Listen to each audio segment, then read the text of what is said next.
Hi friends, Karthik தீபம் சீரியலை பற்றி தான் நம்ம இந்த வீடியோக்குள்ளே பார்க்க போகிறோம். வாங்க நம்ம வீடியோக்குள்ளே போகலாம். கலசத்தை காணலை அப்படின்னு சாமுண்டீஸ்வரி சொன்னதுமே எல்லாருமே அதிர்ச்சி அடைகிறாங்க. அடுத்து பார்த்தோம்னா கார்த்தி மேலே சந்திரகலா பழிய போடவும் அப்போ கார்த்தி சொல்கிறாங்க, எதுக்காக என் மேலே இந்த மாதிரிக்கு பழிய தூக்கி போடுறீங்க அப்படிங்கவும், ஆமாம் இங்கே பாரு ஆதாரத்தோடு தான் சொல்கிறேன் அப்படின்னு சொல்லிட்டு சிவனாண்டியும் கார்த்தியும் பேசின அந்த வீடியோவை சந்திரகலா காட்டவும் இதை கேட்டதுமே எல்லாருமே அதிர்ச்சி அடைகிறாங்க. அப்போ கார்த்தி தான் குற்றவாளி அப்படின்னு சாமுண்டீஸ்வரியோட பொண்ணுங்க எல்லாருமே சொல்லும் போது அப்போ கார்த்தி சொல்கிறாங்க, இது நேற்றுக்கு தானே இந்த வீடியோ எடுத்திருக்கீங்க, அப்போ உடனே காட்ட வேண்டியது தானே, எதுக்காக நீங்கள் இன்றைக்கி வரைக்கும் நீங்கள் தாமதமாக காட்டிகிட்டு இருக்கிறீங்க, அதுக்கு என்ன காரணம்னு சொல்லுங்கள் அப்படிங்கவும் இதை கேட்டதுமே சந்திரகலா அதிர்ச்சி அடைகிறாங்க. அப்போ சாமுண்டீஸ்வரி சொல்கிறாங்க, ஆமாம் இது நேற்றுக்கு நடந்தது தானே, அப்போமே நீ உடனே காட்ட வேண்டியதுன்னு அப்படிங்கும்போது, இல்லைக்கா நேற்றுக்கு நம்ம வீட்டில் கலச பூஜையெல்லாம் வச்சுருந்தோம்ல, அதனால தான் நான் உங்கள்கிட்ட காட்டணும்னு நினச்சேன், நான் என்னால் முடியெல்லாம் மறந்துட்டேன் அப்படிங்கிறாங்க.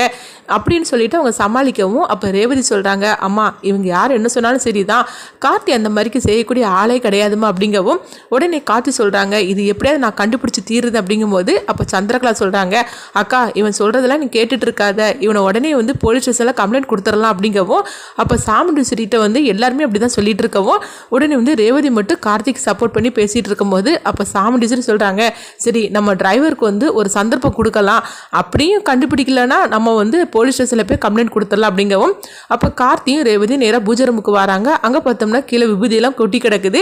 அப்போ உடனே அந்த இடத்த நோக்கி அவங்க போயிட்டே இருக்கும்போது ஒரு காம்பவுண்ட் வந்ததுமே அந்த விபூதி குங்குமம் எல்லாமே அது வரைக்கும் ஸ்டாப் ஆகிடுது. அடுத்து பார்த்தோம்னா கார்த்திகை ரேவதி வெளியே பார்க்குறாங்க. அப்போ கலசத்துக்கு மேலே சுற்றின அந்த துணி மட்டும் இருக்குது.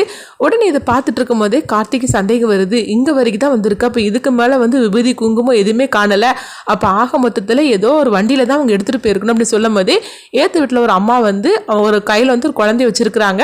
அப்போ கார்த்தி அங்கே விசாரிக்கிறாங்க, அக்கா நேற்றுக்கு ஏதாவது எங்கள் வண்டி நின்றுச்சு அப்படிங்கும்போது உடனே அவங்களும் சொல்கிறாங்க, ஆமாம் என் குழந்தை அழுதுகிட்டு இருந்தது, அப்போ வெளியே வச்சு நான் சமாதானப்படுத்திட்டு இருக்கும்போது ஒரு கார் நின்றுட்டு இருந்தது, ஒரு தண்ணி வண்டி நின்றுட்டு இருந்தது, அதில் 2 பேரும் நின்றுட்டு இருந்தாங்க அப்படிங்கவும் உடனே அதில் ஏதாவது பேர் எழுதியிருந்தான்னு கேட்கும்போது உடனே அவங்களும் எம்எம்னு சொல்லிட்டு எழுதியிருந்து அப்படிங்கிறாங்க.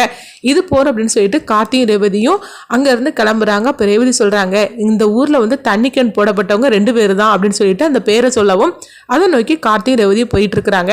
அடுத்து பார்த்தோம்னா அந்த கலசத்தை அவங்க எடுத்துகிட்டு போனாங்களா, அவங்க தண்ணியில் கொண்டு போடுறதுக்காக, அதாவது ஒரு ஆற்றுல கொண்டு போடுறதுக்காக போகிறாங்க.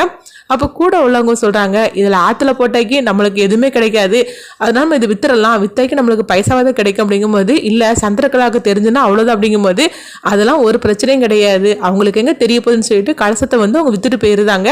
அடுத்து பார்த்தோம்னா அங்கே ஒரு குழந்தை விளையாடிட்டு இருக்கும்போது கார்த்தியும் ரேவதியும் அந்த தண்ணி கேன் போடுற இடத்துக்கு வராங்க. பார்க்கும்போது அங்கே அந்த வண்டி நின்றுட்டு இருக்குது.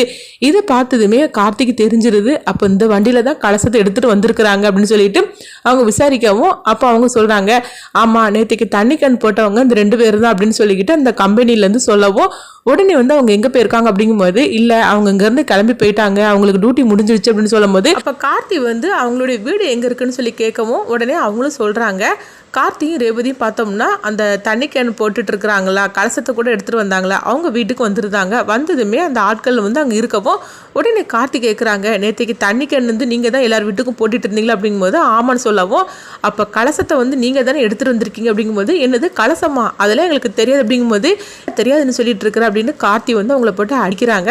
கொஞ்ச நேரத்தில் பார்த்தோம்னா அவங்க உண்மையை ஒத்துக்கிட்டு தாங்க, ஐயோ எங்களை போட்டு அடிக்காதீங்க, நான் ஒத்துக்கிட்டு தான், நாங்கள் தான் எடுத்துகிட்டு வந்தோம் அப்படிங்கவும் இதை கேட்டதுமே கார்த்தி அதிர்ச்சி அடைகிறாங்க. என்னடா சொல்கிற, நீ தான் எடுத்துகிட்டு வந்தியா, அப்போ உண்மைதானா, ஆக மொத்தத்தில் நீ எடுத்துகிட்டு வந்திருக்க முடியாது, உங்கள்கிட்ட யாராவது கொடுத்துருக்க தான் செய்யணும், யார் கொடுத்தாங்கன்னு உண்மையை சொல்லுங்க அப்படிங்கவும் அவங்க சொல்ல மாட்டேன் அப்படின்னு சொல்லும் போது கார்த்தி போட்டு அடின்னு போட்டு அடிக்கிறாங்க. வழி தாங்க முடியாமல் அவங்க உண்மையை சொல்ல ஆரம்பிச்சிருந்தாங்க, வேற யாரும் கிடையாது, சந்திரகலா தான் அந்த கலசத்தை எடுத்து எங்கிட்ட கொடுத்தாங்க, கொடுத்துட்டு மட்டும் இல்லாமல் தண்ணியில் கொண்டு எங்கேயாவது போட்டுரு அப்படின்னு சொன்னாங்க அப்படிங்கவும் இதை கேட்டதுமே கார்த்தி அதிர்ச்சி அடைகிறாங்க. ரேவதியும் ரொம்பவே அதிர்ச்சி அடைகிறாங்க. சித்தி அந்த வேலையெல்லாம் பண்ணுனாங்க அப்படின்னு சொல்லிட்டு ரேவதிக்கும் அதிர்ச்சி அடைக்குது. அப்போ கார்த்தி கேட்குறாங்க, எதுக்காக இந்த மாதிரிக்கு பண்ணினாங்க அப்படிங்கும்போது, எனக்கு அதெல்லாம் தெரியாது, ஆனால் இதை சொன்னாங்க, நாங்களும் செய்தோம் பணத்துக்கு ஆசைப்பட்டு அப்படிங்கவும் உடனே பார்த்தோம்னா கார்த்திக்கு ரேவதி சொல்லிட்டு இருக்கிறாங்க, ஏற்கனவே உங்கள் சித்திக்கு என்னை பிடிக்காது, அவங்க தான் பிளான் பண்ணி எல்லாம் செய்துட்டு இருக்கிறாங்க அப்படின்னு சொல்லவும் இதை கேட்டதுமே ரேவதிக்கு ஒன்றுமே புரியல. சித்தி எதுக்காக இந்த மாதிரிலாம் செய்துட்டு இருக்காங்க அப்படின்னு சொல்லிட்டு அவங்களுக்கும் ஒன்றுமே புரிய மாட்டுக்கு. சரிடா அந்த கலசத்தை இப்போ எங்கே கொண்டு வச்சிருக்கிறீங்க அப்படிங்கவும், நாங்கள் தண்ணியில் கொண்டு போடலை, பணத்துக்கு ஆசைப்பட்டு நாங்கள் அதை கொண்டு வித்துட்டோம் அப்படின்னு சொல்லும் போது எங்கே கொண்டு விற்றுருக்கிறீங்க அப்படிங்கவும் உடனே வந்து அவங்கள கூட்டிகிட்டு போகிறாங்க கார்த்தி. அப்போ வந்து அவங்க ஒரு சேட்டுக்காரங்கிட்ட வந்து விற்றுருக்குறாங்க. அங்கே போனதுமே பார்த்தோம்னா அங்கே கலசம் இருக்குது. இதை பார்த்ததுமே கார்த்தி வந்து அந்த கலசத்தை வந்து கேட்கவும் அவர் கொடுக்க மாட்டேன்னு சொல்கிறாரு. உடனே வந்து கார்த்தி சொல்கிறாங்க, இல்லை இந்த கலசத்தை வந்து நீங்கள் தரலன்னா உங்கள் மேலே போலீஸில் கம்ப்ளைண்ட் கொடுக்க வேண்டியது இருக்கும் அப்படிங்கும்போது உடனே ஐயோ அப்படிலாம் நீங்கள் செய்திடாதீங்க அப்படின்னு சொல்லிட்டு கலசத்தை வந்து அவங்க கொடுத்துறவும் அப்போ ரேவதியும் கார்த்தியும் வந்து அந்த கலசத்தோட வீட்டுக்கு வராங்க. இங்கே பார்த்தோம்னா கலசத்தோட கார்த்தி வரதை பார்த்துட்டு சந்திரகலா வந்து அதிர்ச்சி அடைகிறாங்க. இது எப்படி இவங்க கையில் கிடச்சிச்சுன்னு சொல்லிட்டு அதிர்ச்சி அடையும் போது அப்போ கார்த்தி வந்து ரேவதி கிட்ட ஏற்கனவே சொல்லியிருப்பாங்க, சந்திரகலா அவங்க சித்தி தான் அந்த மாதிரிக்கு பண்ணுனாங்கன்னு சொல்லிட்டு உண்மையை சொல்லிட வேண்டாம், ஏன்னா கண்டிப்பாக அவங்க அம்மாவால் தாங்க முடியாது, அதனால நம்ம வந்து உண்மையை சொல்லிட வேண்டாம் அப்படிங்கவும் ரேவதி வந்து அதிர்ச்சி அடைகிறாங்க. நீங்கள் எவ்வளோ நல்லவங்களா இருக்கிறீங்க, ஆனால் சித்தி வந்து உங்கள் மேலே அநியாயமாக அந்த மாதிரிக்கு பழியை சமத்திட்டாங்க அப்படிங்கும்போது அது பரவாயில்ல, நம்ம எப்படியாவது சொல்லி சமாளிச்சிடலாம், ஆனால் உங்கள் சித்தி தான் அதை பண்ணுனாங்கன்னு சொல்லிட்டு வீட்டில் யாருக்கிட்டையும் சொல்லிட வேண்டாம் அப்படிங்கவும் ரேவதியும் சரி அப்படிங்கிறாங்க. அடுத்து பார்த்தோம்னா கலசத்தோட வீட்டுக்கு வந்ததை பார்த்துட்டு சாமுண்டீஸ்வரியிலேருந்து எல்லாருமே கேட்குறாங்க. அப்போ திருடங்க தான் வந்து பணத்தை காசப்பட்டு எடுத்துகிட்டு போயிட்டாங்க அப்படின்னு கார்த்தி சொல்லவும் இதை கேட்டுட்டு சந்திரகலா அதிர்ச்சி அடைகிறாங்க. அடுத்து என்னன்னு சொல்லி வெயிட் பண்ணி பார்க்கலாம்.